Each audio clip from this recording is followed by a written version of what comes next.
So, you're looking for a way to make sure that you have enough money for your summer break from teaching. First of all, congratulations on realizing that you need to begin planning now. I'm going to show you a very simple formula that you can use to calculate how much money you should save out of each paycheck. This will help you have enough money to live off of over the summer and holiday breaks without stressing or scrimping during the school year. If you don't begin saving for summer in the fall, there's a very slim chance that you'll have enough money to make it through next summer. Although, if you're watching this video in May, I do have a couple of tips which I'll share with you at the end of this video.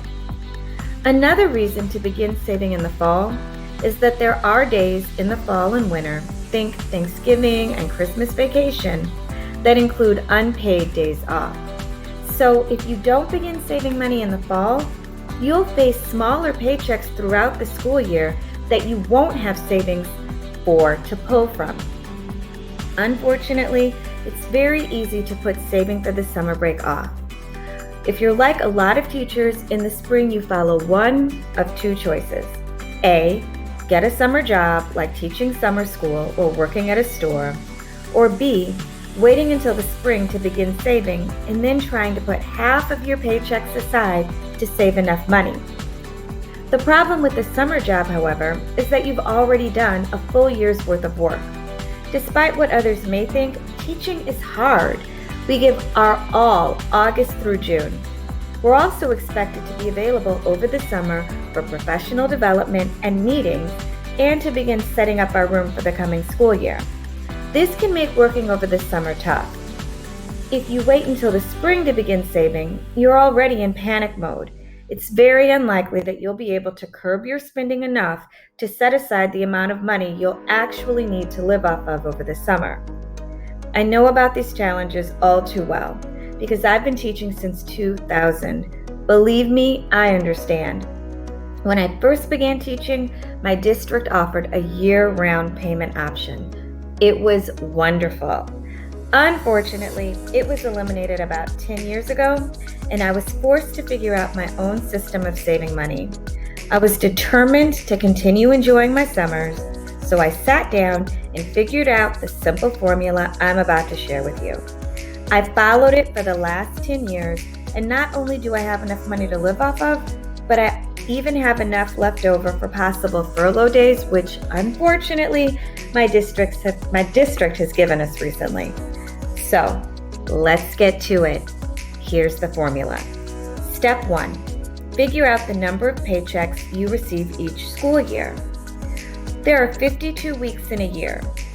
My district pays me bi-weekly over the course of 40 weeks. That means I have 20 pay periods or paychecks in my school year. So how many pay periods do you have each school year? You can usually get a current payroll calendar from your district, but you can also usually Google it as well. Step 2, how much money do you spend each month? Now, figure out how much money you need for everything. This is where you need to be really honest with yourself. Include all of your bills and all of your indulgences. Remember, the goal is for you to live your normal lifestyle year-round, not to have to scrimp in the summertime. Take the dollar amount you need each month and multiply it by the number of months that you need to save for. In my example, I need to save for 3 months because I am not paid for 12 weeks during the year. So, for example, if you need $2,000 each month, when you multiply it by 3, you end up with $6,000. This will be the amount of money that you must save during your working months, in our example.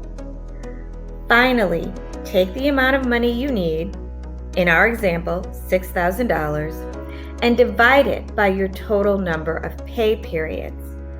In our example, we have 20 pay periods over the course of the school year. So $6,000 divided by 20 equals $300. So we would need to save $300 each time that we got paid.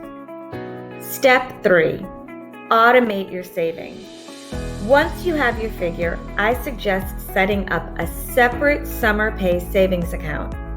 I like the online banking accounts because they tend to pay higher interest and they're not as tempting to take money out of until you need it.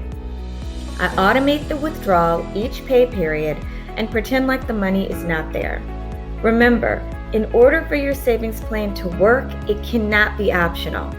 If you only have 20 pay periods, you must save your figure each time you get paid. The best part of this savings plan is that when Thanksgiving break comes, you don't need to stress out over losing a day or two of pay.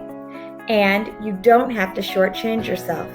You've already saved for it because your smaller breaks during the school year have already been calculated into this formula. So feel free to withdraw what you need to create your normal paycheck during those smaller holiday breaks as well. You'll see all of your teacher friends freaking out in January and asking questions like, which check will be short? You won't have to worry. As May approaches, people will ask you, are you teaching summer school? And you'll be able to say, not this year, and feel confident in your answer. So, what if you are watching this video in May? I have 2 steps for you if that's the case. Step 1, still follow this formula so that you automatically begin saving from your first paycheck when you return to work at the end of the summer. Step 2, find a way to supplement your income now so that you can save something for this coming summer. An easy way is online teaching with a company like VIP Kid. I've also added a link to their employment page below. They provide their own curriculum, and you get to create your own teaching schedule while working from home. That's it. It really is that simple. I hope these strategies help you, and if they do, I'll see you at the beach this summer. Bye.